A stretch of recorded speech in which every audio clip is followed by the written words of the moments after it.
akuntabilitas. Usai menggelar sidang kode etik Rabu tadi, Dewan Kehormatan Penyelenggara Pemilu (DKPP RI) akhirnya memberikan peringatan keras kepada salah satu komisioner Bawaslu Kalsel, Azhar Ridani.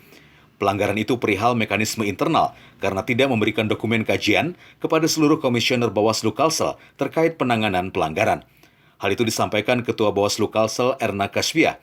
Menurutnya peringatan keras kepada anggotanya itu agar tidak terulang kembali. Ya, peringatan keras itu aja. Jadi kan DKPP memperingatkan seseorang dengan peringatan keras untuk nantinya tidak terulang kembali hal yang demikian. Hanya saja dalam mekanisme internal yang mungkin POM A11 tadi yang dibacakan itu tidak dibaca oleh pimpinan lainnya, yang itu hanya ditandatangani oleh Korbit Penindakan Pelanggaran. Komisioner Bawaslu Kalsel masuk dalam pengawasan DKPP lantaran menghentikan laporan tim hukum paslon Gubernur Kalimantan Selatan, Denny Indrayana Difriadi, terkait dugaan pelanggaran dalam pelaksanaan Pilkada 2020 kemarin. Dari Banjarmasin, Adi Hardian, Kalsel 1net.